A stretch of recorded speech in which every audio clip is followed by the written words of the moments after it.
Speaking of pet peeve police, I did have a question. This is going to be a little loaded question. It's two parts for both of you guys. I would like to hear your thoughts on the atmosphere of women in the entertainment industry right now and the climate, first of all, in your opinion, your thoughts on it. And then as a follow-up to that, I would, or in the importance, I guess importance is a good word, in the importance of women in media.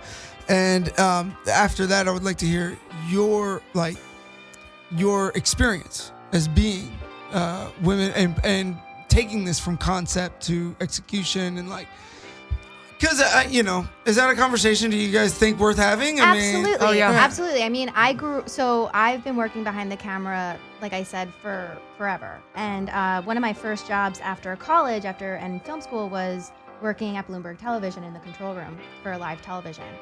And, here's the thing. In every area of my life, there have been advocates that have seen potential in me, that have helped me. And there have been people that have been so condescending to me. I went to a women in film panel recently, and there were 3 female producers that have all won Oscars.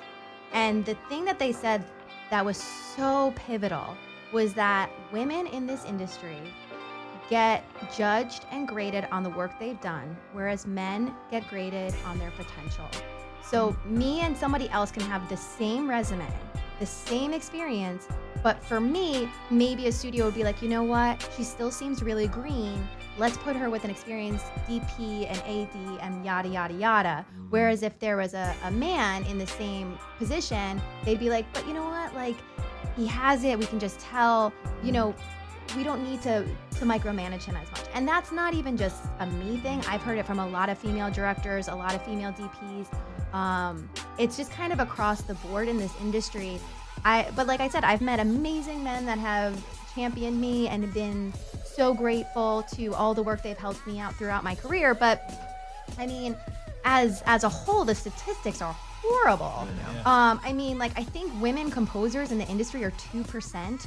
Women DPs are 4 or 5 out of the 200 films made. I think in the past year or two, it's been 11 were directed by women. Wasn't the Oscars the first cinematographer first cinematographer ever nominated? And there's only been, I believe, 5 women that have ever won, or less than that, that have been nominated as directing Oscars and stuff like that. We're half the population. We're not a minority. We're half the population. But we're considered minority in the industry. Almost to get a chance to do bigger things, you almost have to have been gotten lucky by a mentor, somebody that put you on early that broke the old boy rule club and said, you know what, I'm going to give her the early shot. So then now other people will give her a shot. But at first you had to get almost this star fall from the sky shot to even get the shots, to get the statistics that we even talk about. Absolutely. Or do it yourself. Yeah. For every position on set too, everyone's a storyteller, right? Mm-hmm. Because the DP's concerned with the mise-en-scène, everything that's in the shot, and making sure the shot is telling the story. And the director and the DP will work together to do that. And then the director and the actors are storytellers because the actors are obviously telling the story that's written, and the director is adding that flavor to it to make everything make sense. And then, like you said, everything can change in the editing room. Mm-hmm. Yeah. The editor can see something completely different and bring it. We even said while we were making this, a huge example of that. Right. We even said while making this, we're like, we could probably even turn this into a film if we really wanted to. Right. So it really is sometimes you'll see the material and you'll be like, we could do either a miniseries, we could do and it's about strategery. That's my word.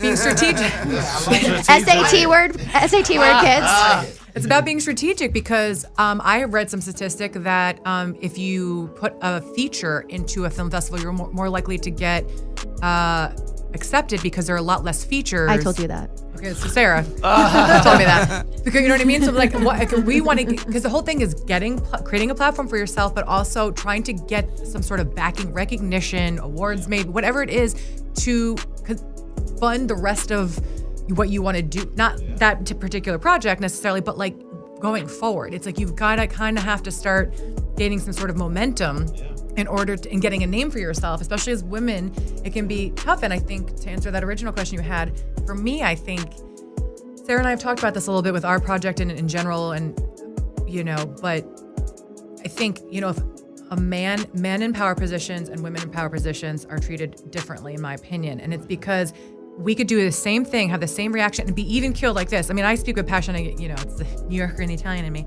But like, still, I also don't give a fuck at the same time. I'm just like, this is what it is, black and white, whatever. Let's go, moving on. But I'll be called a bitch, or I'm difficult, or it becomes a thing when it would never be that way with a man. Well, she said like the potential discussion versus the resume discussion she mentioned earlier. Yeah. She mentioned, guys are more based off the potential. Oh, he likes to fire. Well, I see the kill in him, so I know, all right, I can use him. I can mold him because I see the kill. But if she starts to kill, it's like, well, I see you're a killer, but why are you killing me? What's going on behind you? Are you scheming? Right. You get know what I mean? questioned. We have to have way more advanced people skills than our male counterparts. We're constantly watching ourselves almost. We're watching ourselves sometimes with what we're going to say. I noticed that we sugarcoated, took things down 10 notches, thought about what we were going to say, had a dialogue before we even responded to an email sometimes because we were afraid of how it was going to come off because people take things. And I honestly, I resent that. Yeah, it's like being the president. Yeah. I don't know about this person. Not him, but you know. We're just making all kinds of jumps in this. It's interesting. It's interesting. But I mean, Melissa said in the beginning is sometimes I would call her and I'd be like, "Can you believe this shit?" Yeah. And like I would go off and I would have my little moment, and then she'd be like, "Yeah," and she'd calm me down. And I'm then just like- other times she would call me and she'd be like, "Sarah, I need to vent." And she would just do the same exact thing, and I'm like, I know. We both would be like, I know. And it's just like, because the thing is like, it is what it is.